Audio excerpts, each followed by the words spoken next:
Konus o'q kesimi uchidagi burchagi to'g'ri burchak va konusning yasovchisi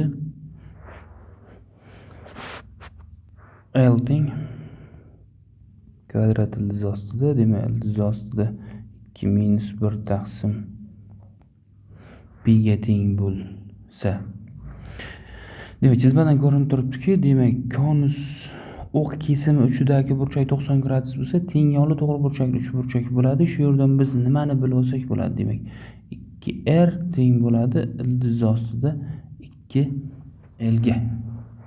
Ya'ni konus balandligi asos radiusiga nisbatini toping deyapti. Demak biz radiusni topishga harakat qilamiz shu yerdan. Demak ikkita radius teng bo'layotgan ildiz ostida 2 ildiz ostida 2 minus 1 taqsim pi ga. Ya'ni bitta ildizga olsak bu yerda. Bitta ildizga oladigan bo'lsak,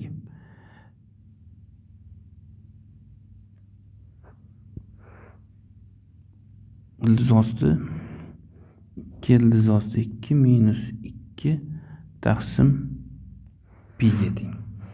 Ya'ni radius teng bo'lyapti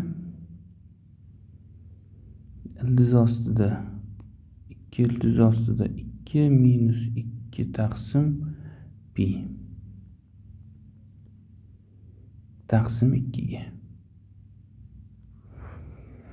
Yaxshi, radius shunga teng ekan. Balandlik. Konus balandligining asos radiusiga nisbatini toping. Balandlik tushirib olamiz. Demak balandlik h bu r, bu ham r ga teng. Shu yerdan h kvadrati plyusdan r ning kvadrati teng bo'ladi l ning kvadratiga. Xo'sh, h kvadrat teng bo'ladi l ni kvadratdan ayiramiz r ni kvadratini. Ya'ni ildiz ostida 2 minus 1 taqsim pi dan ayiramiz. Kvadrat ko'tarayotgan bo'lsak 2 ildiz osti 2 minusdan 2 taqsim 4 pi. Demak bunga 4 tadan beradigan bo'lsak h kvadrat teng bo'ladi 4 ildiz osti 2 minus 4 minus 2 ildiz ostida 2 plus 2 taqsim 4 pi. Demak ayiradigan bo'lsak 4 ildiz osti 2 ni 2 ildiz ostida 2 minus 2 taqsim 4 pi bo'lar ekan. Demak h teng bo'lib ekan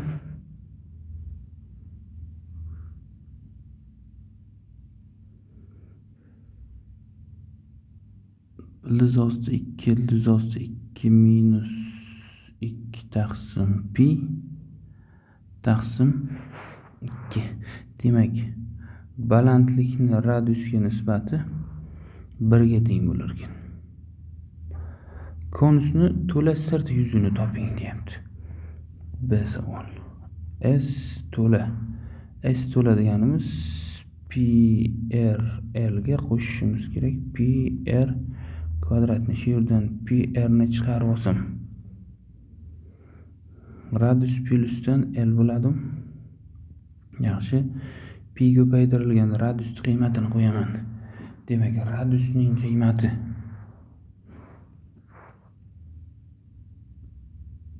ildiz ostida 2 ildiz ostida 2 minus 2 taqsim pi taqsim 2. Xuddi shu ko'rinishda radiusga l ni qo'shayotgan bo'lsak 3 taqsim 2 ildiz ostida 2 ildiz ostida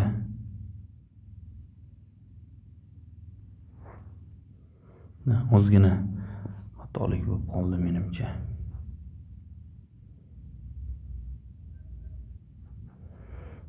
Pastdan yozishga harakat qilamiz. Demak shunga teng. Demak S to'la.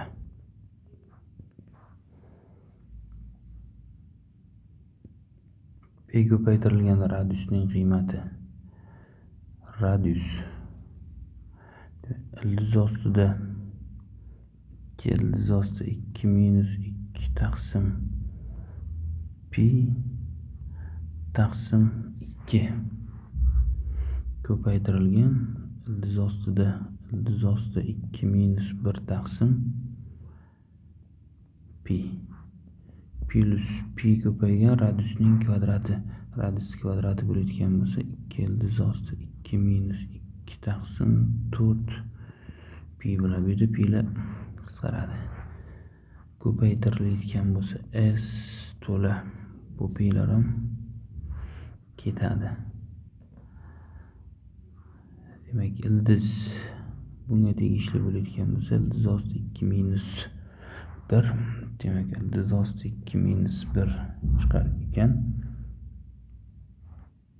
Ko'paygan ildiz ostida 2 hosil bo'lar ekan. Taqsim 2 plyusdan 2 ildiz ostida 2 minus 2 taqsim 4. Demak, bunga 2 tadan desak